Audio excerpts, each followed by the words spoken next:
The Ideal of Human Unity. Chapter 9. The Possibility of a World Empire. The progress of the imperial idea from the artificial and constructive stage to the position of a realized psychological truth controlling the human mind with the same force and vitality which now distinguish the national idea above all other group motives, is only a possibility, not a certainty of the future. It is even no more than a vaguely nascent possibility, and so long as it has not emerged from this inchoate condition in which it is at the mercy of the much folly of statesmen, the formidable passions of great human masses, the obstinate self-interest of established egoisms, we can have no surety that it will not even now die stillborn. And if so, what other possibility can there be of the unification of mankind by political and administrative means? That can only come about if either the old ideal of a single world empire be, by developments not now apparently possible, converted into an accomplished fact, or if the opposite ideal of a free association of free nations overcome the 101 powerful obstacles which stand in the way of its practical realization. The idea of a world empire, imposed by sheer force, is in direct opposition, as we have seen, to the new conditions which the progressive nature of things has introduced into the modern world.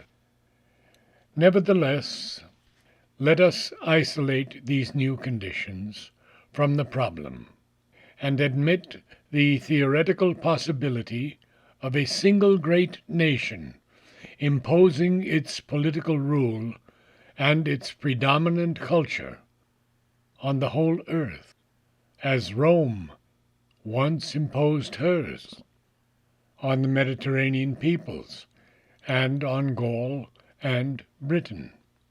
Or let us even suppose that one of the great nations might possibly succeed in overcoming all its rivals by force and diplomacy, and afterwards, respecting the culture and separate internal life of its subject nations, secure its sway by the attraction of a world peace, of beneficent administration, and of an unparalleled organization of human knowledge and human resources for the amelioration of the present state of mankind.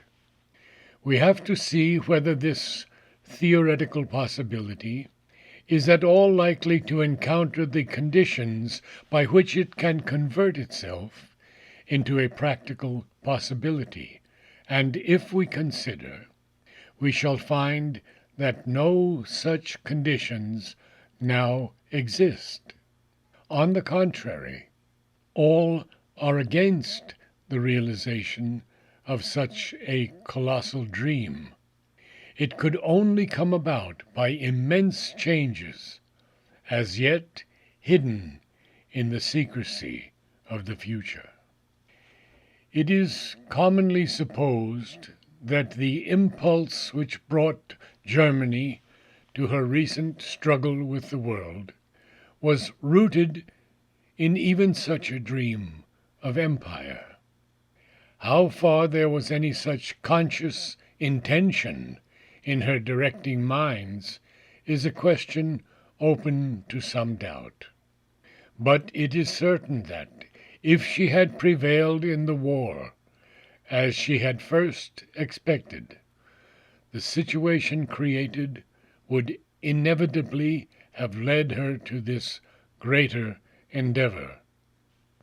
For she would have enjoyed a dominant position, such as no nation has yet possessed during the known period of the world's history, and the ideas which have recently governed the German intellect, the idea of her mission, her race superiority, the immeasurable excellence of her culture, her science, her organization of life, and her divine right to lead the earth and to impose on it her will and her ideals.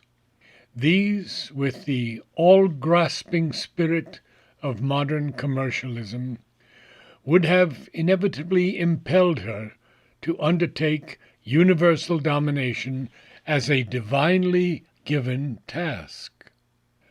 The fact that a modern nation, and indeed the nation most advanced in that efficiency, that scientific utilization of science, that spirit of organization, state help, and intelligent dealing with national and social problems, and ordering of economic well-being, which Europe understands by the word civilization, the fact that such a nation should be possessed and driven by such ideas and impulses is certainly a proof that the old gods are not dead.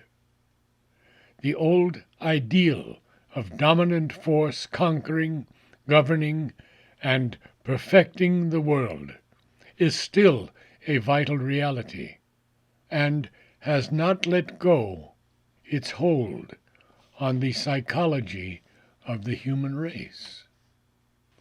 Nor is there any certainty that the recent war has killed these forces and this ideal. For the war was decided by force meeting force, by organization triumphing over organization, by the superior, or at any rate, the more fortunate utilization of those very weapons which constituted the real strength of the great, aggressive Teutonic power. The defeat of Germany by her own weapons could not of itself kill the spirit then incarnate in Germany. It may well lead merely to a new incarnation of it, perhaps in some other race or empire, and the whole battle would then have to be fought over again. So long as the old gods are alive, the breaking or depression of the body which they animate is a small matter, for they know well how to transmigrate. Germany overthrew the Napoleonic spirit in France in 1813 and broke the remnants of her European leadership in 1870. The same Germany became the incarnation of that which it had overthrown. The phenomenon is easily capable of renewal on a more formidable scale. Nor was the failure of Germany any more a proof of the impossibility of this imperial dream than the previous failure of Napoleon. For the Teutonic combination lacked all the necessary conditions except one for the success of so vast an aim. It had the strongest military, scientific, and national organization which any people has yet developed, but it lacked the gigantic driving impulse which could alone bring an attempt so colossal to fruition. The impulse which France possessed in a much greater degree in the Napoleonic era. It lacked the successful diplomatic genius which creates the indispensable conditions of success. It lacked the companion force of sea power, which is even more necessary than military superiority to the endeavor of world domination. And by its geographical position and the encircling position of its enemies, it was especially open to all the disadvantages which must accompany the mastery of the seas by its natural adversary.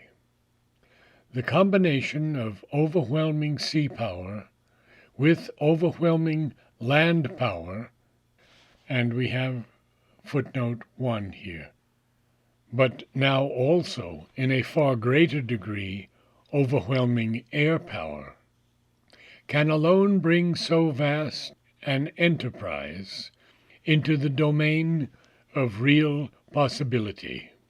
Rome itself could only hope for something like a world empire when it had destroyed the superior maritime force of Carthage. Yet so entirely did German statesmanship miscalculate the problem that it entered into the struggle with the predominant maritime power of the world, already ranked in the coalition of its enemies. Instead of concentrating its efforts against this one natural adversary, instead of utilizing the old hostility of Russia and France against England, its maladroit and brutal diplomacy had already leagued these former enemies against itself. Instead of isolating England, it had succeeded only in isolating itself, and the manner in which it began and conducted the war still farther separated it morally and gave an added force to the physical isolation effected by the British blockade. In its one-sided pursuit of a great military concentration of Central Europe and Turkey, it had even wantonly alienated the one maritime power which might have been on its side. It is conceivable that the imperial enterprise may be renewed at some future date in the world's history by a nation or by statesmen better situated, better equipped, gifted with a subtler diplomatic genius, a nation as much favored by circumstances, temperament, and fortune as was Rome in the ancient world. What, then, would be the necessary conditions for its success? In the first place, its aim would have small chances of prospering if it could not repeat that extraordinary good luck by which Rome was enabled to meet its possible rivals and enemies one by one, and avoid a successful coalition of hostile forces. What possibility is there of such a fortunate progress in a world so alert and instructed as the modern, where everything is known, spied on, watched by jealous eyes and active minds, under the conditions of modern publicity and swift worldwide communication? The mere possession of a dominant position is enough to set the whole world on its guard, and concentrate its hostility against the power whose secret ambitions it instinctively feels.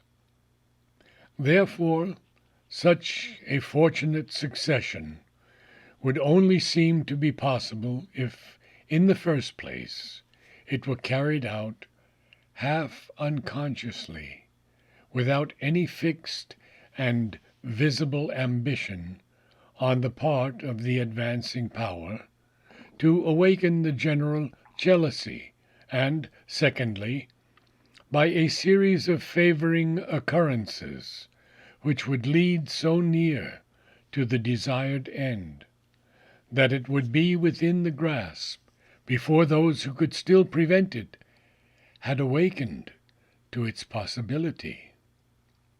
If, for instance, there were a series of struggles between the 4 or 5 great powers now dominating the world, each of which left the aggressor broken, without hope of recovery, and without any new power arising to take its place, it is conceivable that at the end one of them would be left in a position of such natural predominance, gained without any deliberate aggression, gained, at least apparently, in resisting the aggression of others, as to put world empire naturally into its grasp.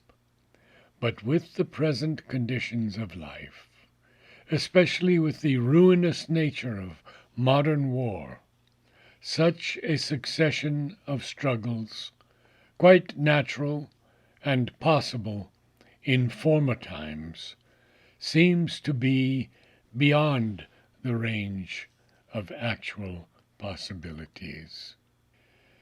We must then assume that the power moving towards world domination would at some time find inevitably a coalition formed against it by almost all the powers capable of opposing it, and this with the sympathy of the world at their back. Given even the happiest diplomacy, such a moment seems inevitable.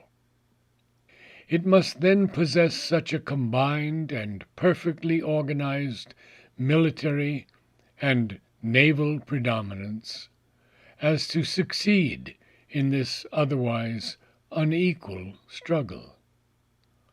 But where is the modern empire that can hope to arrive at such a predominance? Of those that already exist, Russia might well arrive one day at an overwhelming military power, to which the present force of Germany would be a trifle. But that it should combine with this force, by land, a corresponding sea power is unthinkable. England has enjoyed hitherto an overwhelming naval predominance, which it might so increase under certain conditions as to defy the world in arms. And here we have a second footnote. This is no longer true since the enormous increase of the American Navy.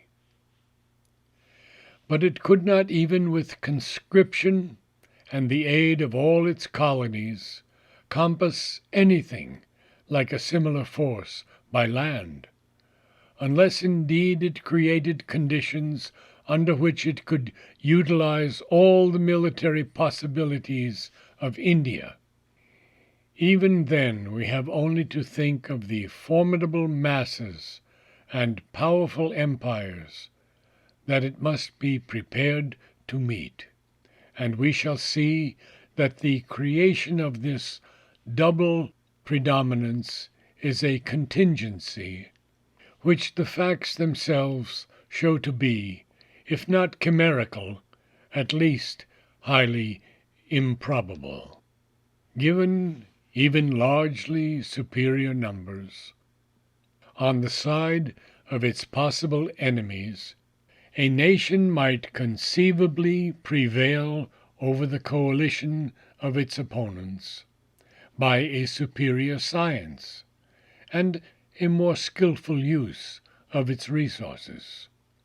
Germany relied on its superior science for the successful issue of its enterprise, and the principle on which it proceeded was sound. But in the modern world, science is a common possession, and even if one nation steals such a march on the others as to leave them in a position of great inferiority at the beginning, yet experience has shown that given a little time, and a powerful coalition is not likely to be crushed at the first blow, the lost ground can be rapidly made up, or at least methods of defense developed, which will largely neutralize the advantage gained. For success, therefore, we should have to suppose the development by the ambitious nation or empire of a new science, or new discoveries not shared by the rest, which would place it in something like the position of superiority over greater numbers, which Cortes and Pizarro enjoyed over the Aztecs and Peruvians. The superiority of discipline and organization, which gave the advantage to the ancient Romans or to the Europeans in India, is no longer sufficient for so vast a purpose. We see, therefore, that the conditions for the successful pursuit of world empire are such that we need hardly take this mode of unification as within the bounds of practical possibility. That it again may be attempted is possible. That it will fail may almost be prophesied. At the same time, we have to take into account the surprises of nature, the large field we have to allow to the unexpected in her dealings with us. Therefore we cannot pronounce this consummation an absolute impossibility. On the contrary, if that be her intention, she will suddenly or gradually create the necessary means and conditions.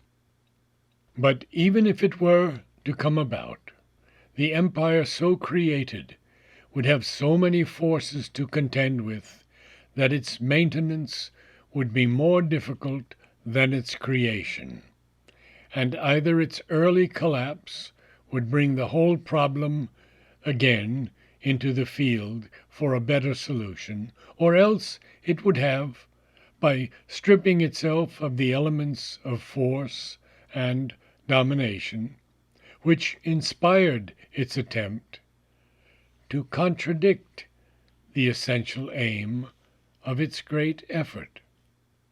That, however, belongs to another side of our subject, which we must postpone for the moment. At present we may say that if the gradual unification of the world by the growth of great heterogeneous empires forming true psychological unities is only a vague and nascent possibility, its unification by a single forceful imperial domination has passed, or is passing out of the range of possibilities, and can only come about by a new development of the unexpected out of the infinite surprises of nature.